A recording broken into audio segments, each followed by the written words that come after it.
Kami mau nanya, bagaimana menurut saudara cara menyampaikan pendapat atau kebebasan berekspresi secara baik di muka umum?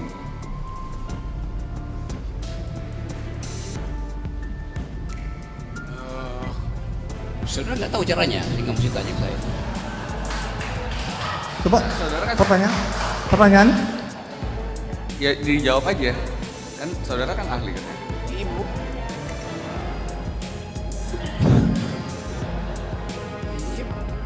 Ya memang bisa saya jawab. Kan mesti ada mutu pertanyaan itu kan. Kalau saya nggak jawab, bagaimana caranya itu? Jadi dengan mudah saya bilang nggak ada caranya. Karena kebebasan berpendapat itu adalah hak. Jadi nggak ada caranya. Yang mesti saya tanya, bagaimana caranya membatalkan orang yang menghalangi kebebasan berbicara? Itu pertanyaan akademis. Kan ini forum akademis, saya dipanggil di sini sebagai saksi ahli.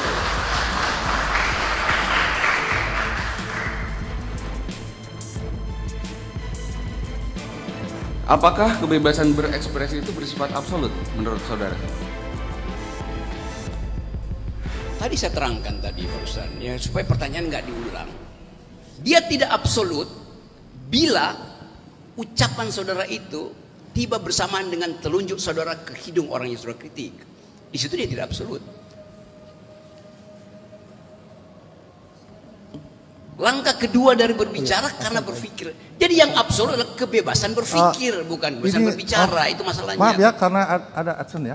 Kita skor sementara ya, sampai selesai adsen. Ya.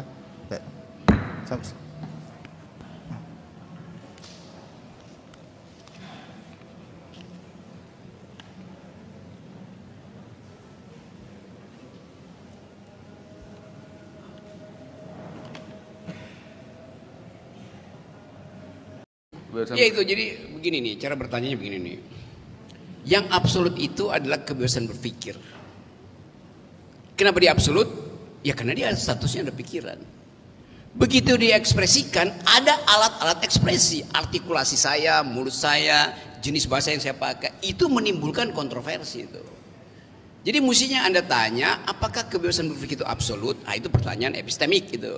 Tapi kalau nanya apakah berbicara itu absolut, dengan sendirinya dia dibatasi oleh alat artikulasi. Kalau saya ekspresikan itu dengan menembak orang, itu pasti tidak absolut dong. Jadi bedakan antara status ontologi dari kebebasan di kepala dan status epistemik yang ditimbulkan karena perdebatan akibat saya mengucapkan. Itu bedanya tuh. Apakah di Indonesia kebebasan berekspresi itu absolut? Ya elah. Di mana-mana prinsip tadi berlaku, mau di Indonesia, di neraka, di semua. Kan itu dasarnya saya terangkan tadi. So, tenang ya pengunjung ya, tolong tenang ya, supaya jelas. Oke. Pertanyaan, ya, silakan. Saudara tahu kan Indonesia sudah meratifikasi Kovenan Internasional tentang hak-hak sipil dan politik ke dalam Undang-Undang Nomor 12 Tahun 2005 tentang pengesahan Kovenan Internasional tentang hak-hak sipil dan politik. Nah, di situ di dalam pasal 19 saya bacakan ya. Dikatakan bahwa pelaksanaan hak-hak yang dicantumkan dalam ayat 2 dalam pasal ini menimbulkan kewajiban dan tanggung jawab khusus. Oleh karenanya dapat dikenai pembatasan tertentu. Tetapi hal ini hanya dapat dilakukan sesuai dengan hukum sepanjang diperlukan untuk A. Menghormati hak atau nama baik orang lain. Betul. Oke.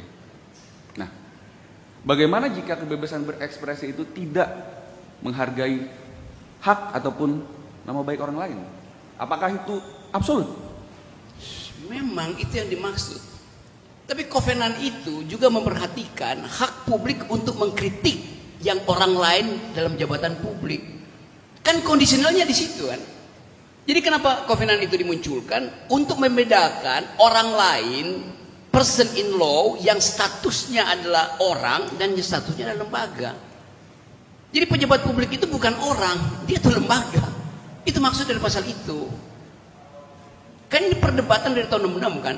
Yang mau kita ratifikasi pertama adalah civil and political rights atau economic and cultural rights. Ternyata lebih susah meratifikasi kewajiban negara terhadap hak sipil dan kebudayaan dibanding dengan soal tadi, karena nggak ada konsekuensi APBN untuk menghormati hak asasi manusia di dalam kasus itu.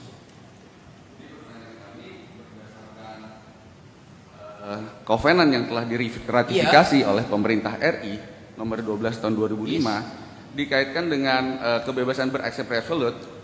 Apakah Indonesia menganut kebebasan berekspresi yang absolut? Bukan yang absolut, yang tadi kan tadi disebut kecuali itu menghina orang lain, itu menghormati hak orang lain. Sekarang di dalam kasus ini yang orang lain itu siapa? Kan gak ada orang lain di sini kan? Jadi nggak relevan itu Anda ajukan sebetulnya, karena ini soal kritik terhadap pejabat publik, itu masalahnya. Di dalam pejabat publik nggak ada kovenan tentang itu, nggak ada kovenan internasional untuk mengatur kritik terhadap pejabat publik, beda statusnya. Ya, sekarang ada. Baik Yang Mulia, sebelum tadi kami mencoba memberikan pertanyaan-pertanyaan pengantar dari rekan kami. Dari pertanyaan-pertanyaan yang kami anggap itu bersifat netral dan umum, ahli menjelaskan tidak bisa melepaskan sisi subjektivitas dari yang bersangkutan. Mohon izin Yang Mulia, Arthur Best dalam bukunya The Law of Evidence mengatakan kurang lebih syarat daripada keterangan ahli. Pertama, menyangkut kualifikasinya. Kedua, dengan topik. Ketiga, jenis dari keterangan ahli. Empat, corak kesaksian, dan yang kelima menjadi syarat utama adalah objektivitas keterangan ahli. Apa yang dari tadi Saudara Rocky jelaskan, dengan tanpa mengurangi rasa kami tetap melihat sisi subjektivitas daripada adanya konflik kepentingan yang bersangkutan. Karena yang bersangkutan juga dalam permasalahan lain itu juga terkait permasalahan. Jadi sangat-sangat tidak mungkin melepaskan sisi subjektivitas daripada ahli. Oleh karena itu kami menutup sesi pertanyaan dari jaksa penuntut umum untuk tidak melanjutkan memberikan pertanyaan karena tidak memiliki faedah terhadap manfaat pembuktian kami. Terima kasih. Ya.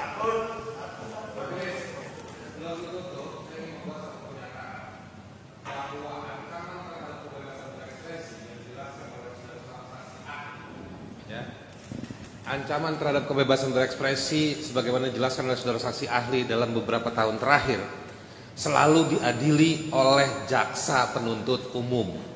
Jadi saya ingin mengatakan poin kedua saya bahwa institusi kejaksaan telah dipakai untuk membangun rasa takut di negeri ini. Terima kasih.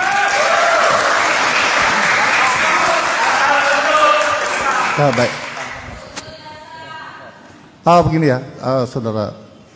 Ya kalau sudah tidak ada pertanyaan, saya mungkin ini kalau tadi ahli kan sudah disumpah ya, jadi tidak akan ada mungkin unsur subjektif atau unsur apalah di semua itu kan. Nah, memang saudara akan mengekspresikan apa yang saudara memang selaku ahli, apa yang disampaikan di sini selaku, memang bukan ada unsur selain itu ya, aja subjektif tidak ada ya.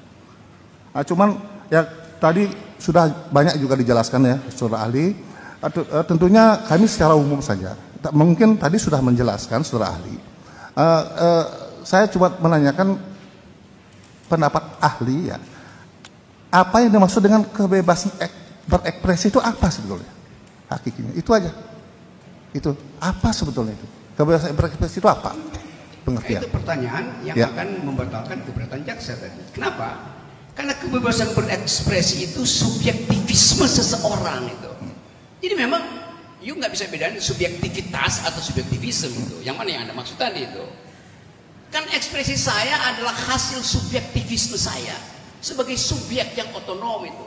Enggak, pengertian kebebasan berekspresi itu menurut saudara apa? Itu yang saya mau terangkan tadi. Setiap kali saya ucapkan ekspresi saya, di dalam kepala saya didrive oleh kemanusiaan yang adil dan beradab. Tidak boleh berbohong di situ.